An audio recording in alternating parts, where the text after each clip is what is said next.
Good morning all of you. Class 10th की physics की class में आप लोग दर्पण के बारे में पढ़ रहे थे।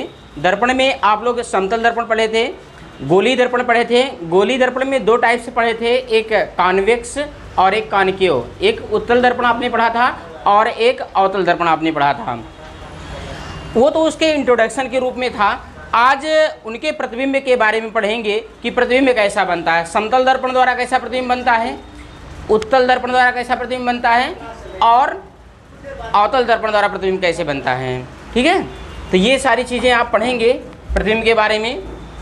देखो, प्रतिबिंबों के कुछ लक्षण होते हैं, कुछ गुण होते हैं। ठीक है, प्रतिबिंबों के कुछ लक्षण होते हैं, जैसे हम बताते हैं। जैसे प्रतिबिंब उल्टा है या सीधा है। प्रतिबिंब उल्टा है या सीधा है। एक होता है प्रतिबिंब बड़ा है या छोटा है, और एक बताते हैं कि प्रतिबिंब वास्तविक है या आभासी है। ये प्रतिबिंब के लक्षण हैं। ठीक है, ये कैसे बताते हैं देख लीजिए इसको। जैसे मान लीजिए कोई दर्पण है, ये कोई दर्पण हो गया। आप वस्तु को हमेशा बाईं ओर रखते हैं, वस्तु को कहाँ रखते हैं, हमेशा बाईं ओर रखते हैं। तो वस्तु ऐसे जैसे आपने रखा, ये वस्तु रखा आपने, ठीक है, ऐसे अगर आपने वस्तु रखा है और प्रतिबिंब अगर इसका ऐसे बनता है, यानी कि वस्तु को आपने ऐसे रखा है और प्रतिबिंब ऐसे बनता है, तो ये प्रतिबिंब इस वस्तु के रिस्पेक्ट में, इस वस्तु के सापेक्ष ये प्रतिबिंब कैसा है, उल्टा प्रतिबिंब है। क्योंकि वस्तु ऐसे है और प्रतिबिंब ऐसे बन रहा है, तो ये उल्टा प्रतिबिंब कहलाएगा। ठीक है, और अगर जैसे मान लीजिए वस्तु ऐसे है और प्रतिबिंब भी ऐसे बन जाए, तो देखिए वस्तु ऐसे थी, प्रतिबिंब भी ऐसे बन गया। ठीक है, तो आप क्या कहेंगे इसको, ये प्रतिबिंब क्या है, सीधा है। देख लीजिए, हम कंडीशन बता दे रहे हैं आपको। जैसे मान लीजिए ये वस्तु है, वस्तु ऐसे है और प्रतिबिंब ऐसे बनता है। ठीक है, वस्तु देखिए ऐसे है और प्रतिबिंब ऐसे बनता है, तो इसे क्या कहेंगे, प्रतिबिंब कैसा है, वस्तु के सापेक्ष उल्टा है, ये उल्टा प्रतिबिंब कहलाएगा। और अगर वस्तु ऐसे है और प्रतिबिंब ऐसे बनता है, यानी कि वस्तु अगर ऐसे है और प्रतिबिंब भी ऐसे बनता है, तो इसे कहेंगे ये सीधा प्रतिबिंब है। जैसा वस्तु है वैसा ही क्या है, प्रतिबिंब भी है, तो ये सीधा प्रतिबिंब है। और अगर मान लीजिए वस्तु ऐसे रखा है और प्रतिबिंब ऐसे बन रहा है, वस्तु ऐसे है और प्रतिबिंब ऐसे बन रहा है, तो ये कैसा है, ये उल्टा प्रतिबिंब है। और देख लीजिए, जैसे मान लीजिए वस्तु ऐसे रखा है और प्रतिबिंब भी ऐसे बन रहा है, तो जैसा वस्तु है वैसा ही क्या है, प्रतिबिंब भी है, तो हम कहेंगे ये प्रतिबिंब कैसा है, सीधा है। एक बार फिर से समझ लीजिए, वस्तु अगर ऐसे रखी है और प्रतिबिंब ऐसे बन रहा है, तो इसे हम कहेंगे उल्टा प्रतिबिंब, क्योंकि ये वस्तु ऐसे है, प्रतिबिंब ऐसे बन रहा है, तो उसका उल्टा बन रहा है। ठीक है, तो इसे हम उल्टा प्रतिबिंब कहेंगे। वस्तु ऐसे है और प्रतिबिंब भी ऐसे बनता है, तो ये क्या है, ये सीधा प्रतिबिंब है। जैसा वस्तु है वैसा ही प्रतिबिंब भी है, तो ये सीधा प्रतिबिंब है। इसी प्रकार इसको देख लीजिए, वस्तु अगर ऐसे है, प्रतिबिंब ऐसे बनता है, तो ये क्या है, उल्टा प्रतिबिंब है।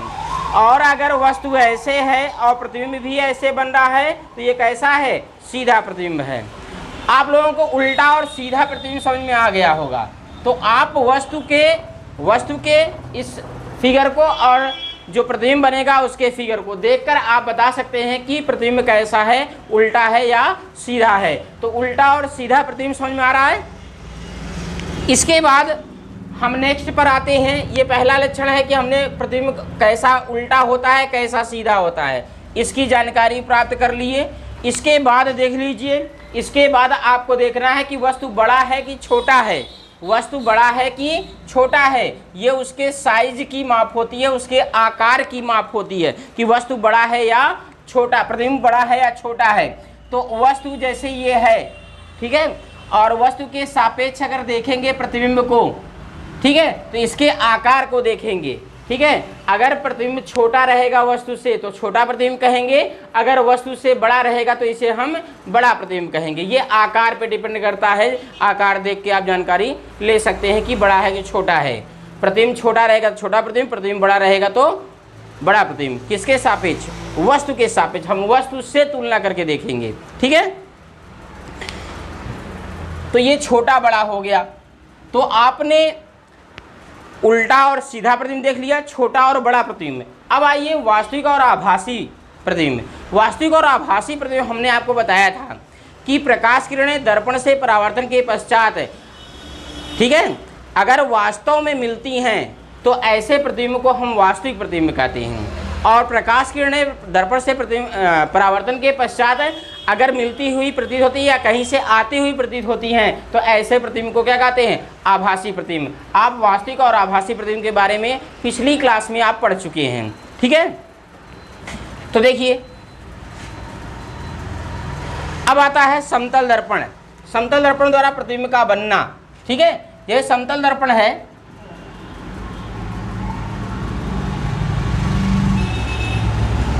समतल दर्पण द्वारा प्रतिबिंब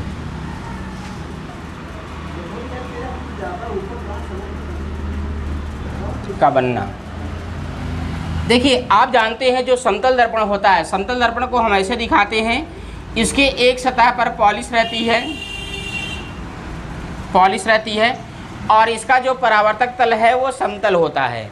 अगर प्रकाश किरण इधर से ऐसे आपतित होगी तो टकरा के ऐसे परावर्तित हो जाएगी, ठीक है। अब देखिए समतल दर्पण द्वारा जो प्रतिबिंब बनता है वो कैसा होता है? समतल दर्पण द्वारा जो प्रतिबिंब बनता है वो कैसा होता है, ठीक है। तो समतल दर्पण द्वारा बना प्रतिबिंब सीधा होता है, सीधा और आभासी होता है, आभासी होता है, ठीक है। सीधा होता है, आभासी होता है और वस्तु के आकार के बराबर होता है, ठीक है। ये बिल्कुल ध्यान रखिएगा। पूछता है समतल दर्पण द्वारा बना प्रतिबिंब कैसा होता है, तो समतल दर्पण द्वारा बना प्रतिबिंब हमेशा सीधा और आभासी होता है। और एक बात ध्यान रखिएगा कि समतल दर्पण में जो प्रतिबिंब बनता है, समतल दर्पण में जो प्रतिबिंब बनता है, जैसे मान लीजिए यहाँ कोई वस्तु है, ये कोई वस्तु है, ऑब्जेक्ट, ये कोई वस्तु है, तो जो प्रतिबिंब बनेगा ये दर्पण के पीछे बनता है। आभासी प्रतिबिंब दर्पण के पीछे बनेगा तो क्या होगा? आभासी। अगर मान लीजिए ये दर्पण से जितनी दूरी पर होगा वस्तु, ये जो वस्तु है ये समतल दर्पण है, समतल दर्पण, इसको कहते हैं प्लेन मिरर, ठीक है, प्लेन मिरर, जिसमें आप सब अपना चेहरा देखते हो वो समतल दर्पण होता है, ठीक है। तो देखिए दर्पण से वस्तु ये है और दर्पण से पीछे ये प्रतिबिंब बन रहा है, तो दर्पण के पीछे प्रतिबिंब बनेगा तो वो हमेशा आभासी होगा, ध्यान रखिएगा, ठीक है। तो इसमें ये बात ध्यान रखिएगा कि दर्पण के आगे वस्तु जितनी दूरी पर रखी होती है उस वस्तु का प्रतिबिंब दर्पण के पीछे उतना ही दूरी पर बनता है। समझ रहा है? जैसे मानिए दर्पण से ये 5 मीटर की दूरी पर है तो जो प्रतिबिंब है वो दर्पण से 5 मीटर की दूरी पर ही बनेगा। समझ रहा है? तो वस्तु दर्पण से जितनी दूरी पर, समतल दर्पण से जितनी दूरी पर होता है उसका प्रतिबिंब दर्पण के पीछे उतनी ही दूरी पर बनता है, ठीक है। यानी कि समतल दर्पण से वस्तु की दूरी और समतल दर्पण से प्रतिबिंब की दूरी दोनों क्या होते हैं? बराबर होते हैं, ओके।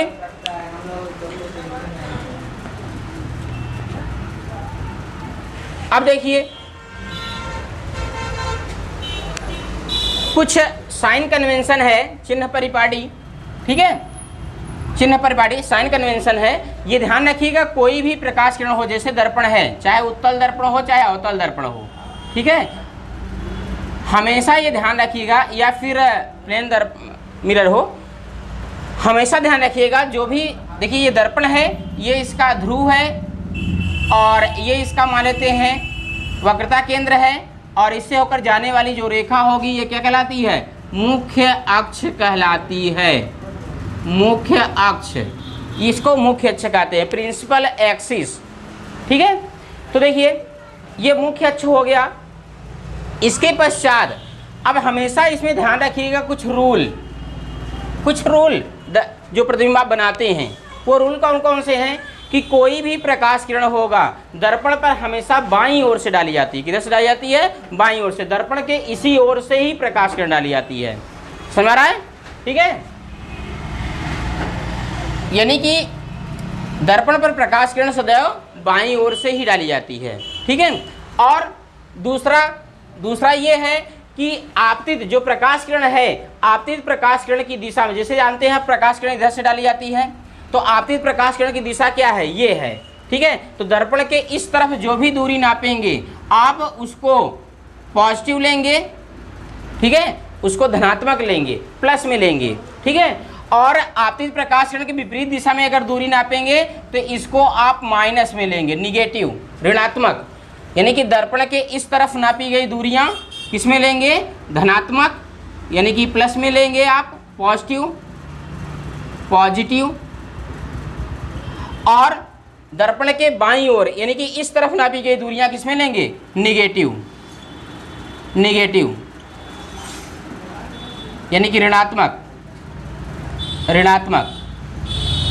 आप ऋणात्मक लेंगे। ठीक है, क्योंकि प्रकाश किरण हमेशा बाईं ओर से डाली जाती है, तो आपतित प्रकाश की दिशा में नापी गई दूरियां हमेशा धनात्मक और आपतित किरण के विपरीत दिशा में नापी गई दूरियां हमेशा ऋणात्मक ली जाती हैं। ठीक है, और तीसरा पॉइंट ध्यान रखिएगा, जैसे किसी दर्पण का मुख्य अक्ष है, ये दर्पण हो गया, इसका ये मुख्य अक्ष है, तो जो वस्तु और प्रतिबिंब की लंबाइयाँ होती हैं, वस्तु और प्रतिबिंब की लंबाइयाँ होती हैं, जैसे मान लीजिए यहाँ पर वस्तु है और ये इसका प्रतिबिंब है। ठीक है, तो वस्तु और प्रतिबिंब की जो लंबाइयाँ होंगी वो कहाँ से नापेंगे? मुख्य अक्ष के ऊपर नापेंगे या मुख्य अक्ष के नीचे नापेंगे? तो ये ध्यान रखिएगा, मुख्य अक्ष के ऊपर की ओर नापी जा सकने वाली जो दूरियाँ होंगी, जो इनकी लंबाइयाँ होंगी, वो प्लस में लेंगे। मुख्य अक्ष के ऊपर प्लस में, मुख्य अक्ष के नीचे की ओर माइनस में। ठीक है, ऊपर धनात्मक और नीचे ऋणात्मक। ठीक है, और एक बात ध्यान रखिएगा, जैसे मान लीजिए ये प्रकाशिक केंद्र है, ये उसका वक्रता केंद्र है और ये इसका ध्रुव है और ये इसका फोकस है, तो ये ध्यान रखिएगा जो भी दूरियां नापेंगे, कहाँ से नापेंगे आप? ध्रुव से। वस्तु या प्रतिबिंबों की दूरियां सदैव कहाँ से नापी जाती हैं? ध्रुव से नापी जाती हैं और मुख्य अक्ष के साथ साथ, यानी कि यहाँ से आप ऐसे नापेंगे दूरी, जैसे वस्तु है तो यहाँ से यहाँ तक की दूरी, ये नहीं कि ऐसे तिरछा नापेंगे, तिरछा नहीं। ठीक है, आप ऐसे तिरछा नहीं नापेंगे दूरी, बल्कि मुख्य अक्ष के साथ साथ हमेशा दूरी उसके ध्रुव से नापी जाती है और मुख्य अक्ष के साथ साथ। इस बात को बिल्कुल ध्यान में रखिएगा। ठीक है, एक बार फिर मैं समझा दे रहा हूँ कि किसी दर्पण पे प्रकाश किरण सदैव बाईं ओर से आपतित की जाती है, बाईं ओर से ही डाली जाती है, और दर्पण से जो दूरियां नापी जाती हैं वो हमेशा कहाँ से नापी जाती हैं? ध्रुव से नापी जाती हैं और मुख्य अक्ष के साथ साथ नापी जाती हैं। ठीक है, आपतित प्रकाश किरण की दिशा में नापी गई दूरियां धनात्मक होती हैं और आपतित प्रकाश किरण के विपरीत नापी गई दूरियां ऋणात्मक होती हैं। वस्तु और प्रतिबिंबों की जो लंबाइयां होती हैं मुख्य अक्ष के ऊपर की ओर धनात्मक और मुख्य अक्ष के नीचे की ओर ऋणात्मक होती हैं। ठीक है, इन सभी बातों को बिल्कुल ध्यान में रखिएगा, क्योंकि जब आप चिन्ह लेते हैं तो चिन्ह में आप लोग गड़बड़ी करते हैं, तो इन बातों को ध्यान रखिए, कहाँ ऋणात्मक लेते हैं और कहाँ धनात्मक लेते हैं, किधर की दूरी प्लस में लेते हैं और किधर की दूरी माइनस में लेते हैं। ठीक है, अब देखिए प्रतिबिंब बनाने के नियम पढ़ते हैं। प्रतिबिंब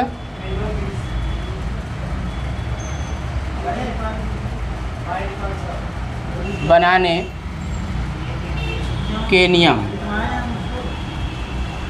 प्रतिबिंब बनाने के नियम।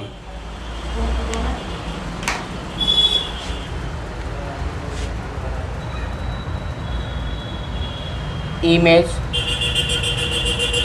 फॉर्मेशन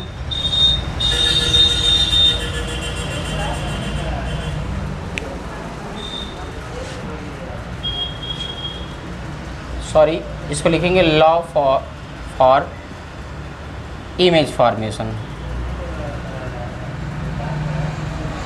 इमेज फॉर्मेशन, प्रतिबिंब बनाने के नियम।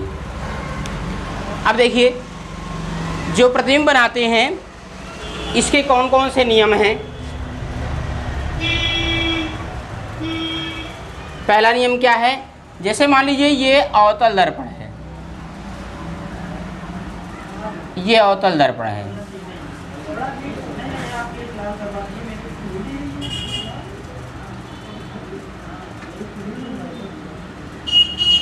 ये अवतल दर्पण का ध्रुव है और ये उसका वक्रता केंद्र है C, ठीक है, और ये इसका मुख्य अक्ष है।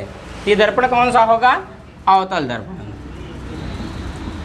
अवतल दर्पण है, ठीक है, ये अवतल दर्पण है, ठीक है। अब इसके बाद देख लीजिए, ये अवतल दर्पण है।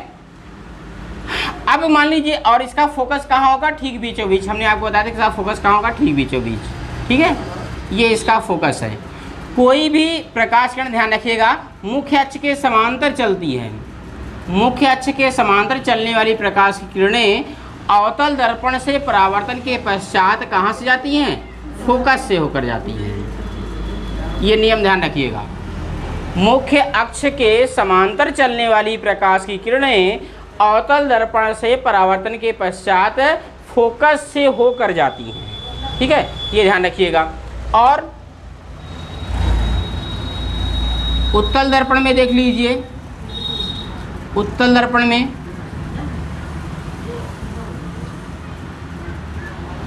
ये आपका उत्तल दर्पण है,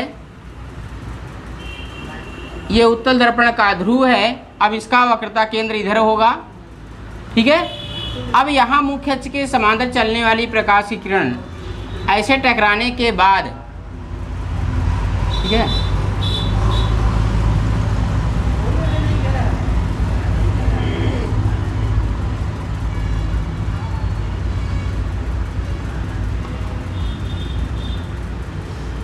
ये समांतर चलने वाली प्रकाश किरण टकराने के बाद ऐसे जाएगी, इसको पीछे बढ़ाएंगे तो कहाँ से होगी, फोकस पर जाके मिलेगी, ठीक है। तो यहाँ क्या कहेंगे, मुख्य अक्ष के समांतर चलने वाली प्रकाश की किरण उत्तल दर्पण से परावर्तन के पश्चात फोकस से आती हुई प्रतीत होती है। जैसे अगर आप यहाँ देखेंगे तो ये परावर्तित प्रकाश किरण कहाँ से आती हुई प्रतीत होगी, फोकस से ही आती हुई प्रतीत होगी, ठीक है। तो देखिए, ये आपका फर्स्ट रूल है प्रतिबिंब बनाने का, यानी कि मुख्य अक्ष के समांतर चलने वाली प्रकाश किरण, देखिए यहाँ भी समांतर जा रही है, यहाँ भी समांतर चल रही है। मुख्य अक्ष के समांतर चलने वाली प्रकाश किरण दर्पण से परावर्तन के पश्चात फोकस से होकर जाती है या फोकस से आती हुई प्रतीत होती है।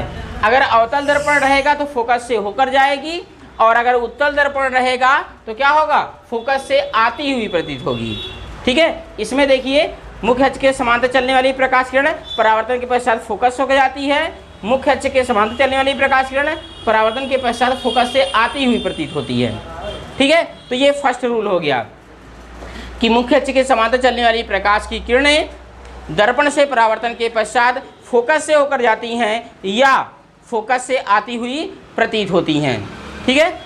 सेकंड नियम देख लीजिए, सेकंड नियम क्या है, सेकंड नियम ठीक इसी का उल्टा है, ठीक है। आप उल्टा पढ़ते हैं, जैसे इसमें आपने पढ़ा कि समांतर चल रही थी प्रकाश किरण और परावर्तन के पश्चात फोकस से जा रही है। अब हम इसी का उल्टा पढ़ लेंगे, जैसे उत्क्रमणीयता पढ़े हैं आप प्रकाश की।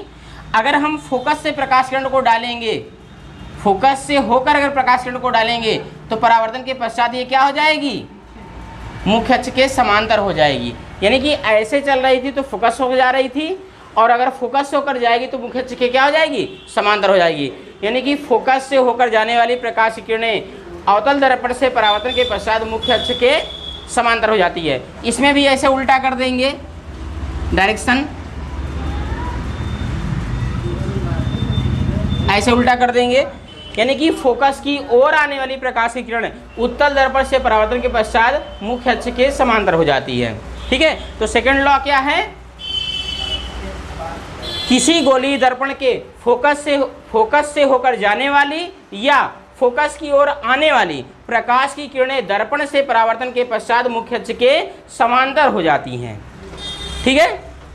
तीसरा नियम देख लीजिए, तीसरा क्या है, तीसरा नियम ये है कि अगर प्रकाश की किरण, जो प्रकाश की किरण है, ये प्रकाश की किरण अगर वक्रता केंद्र से डाली जाए, वक्रता केंद्र से डाली जाए, तो दर्पण से टकराने के पश्चात उसी मार्ग में वापस लौट जाती है। ठीक है, ऐसे यहाँ भी देख लीजिए, अगर मान लीजिए इसके वक्रता केंद्र की ओर प्रकाश किरण जा रही हो, ऐसे डालेंगे इसकी सीध में, तो टकराने के बाद ये प्रकाश किरण विपरीत दिशा में से लौट जाएगी। ठीक है, तो यहाँ देखिए वक्रता केंद्र की सीध में जा रही है, टकराने के बाद उसी मार्ग में वापस लौट जा रही है। यहाँ भी ऐसे सीध में, वक्रता केंद्र की सीध में जा रही है, टकराने के बाद यहीं से वापस लौट जाएगी। तो तीसरा नियम क्या है, किसी गोलीय दर्पण के वक्रता केंद्र से होकर जाने वाली प्रकाश किरणें दर्पण से परावर्तन के पश्चात उसी मार्ग में वापस लौट जाती है। ठीक है, तो यहाँ कहेंगे प्रकाश केंद्र से होकर जाने वाली, यहाँ कहेंगे प्रकाश केंद्र की ओर आने वाली। तो किसी दर्पण के प्रकाश केंद्र से होकर जाने वाली या दर्पण के प्रकाश केंद्र की ओर आने वाली प्रकाश किरण, मतलब यहाँ पे देखिए प्रकाश केंद्र तो आप उत्तल में यूज करते हैं, यहाँ पे आप क्या कहेंगे, वक्रता केंद्र। किसी गोली, ठीक है, आप प्रकाशी केंद्र नहीं कहेंगे, वक्रता केंद्र कहेंगे। तो देखिए किसी दर्पण के वक्रता केंद्र से होकर जाने वाली या वक्रता केंद्र की ओर आने वाली प्रकाश किरणें दर्पण से परावर्तन के पश्चात उसी मार्ग में वापस लौट जाती हैं। ठीक है, ये तीनों नियम ध्यान रखिएगा, जो प्रतिबिंब आप बनाएंगे इन्हीं तीनों नियमों की सहायता से ही आप बनाएंगे।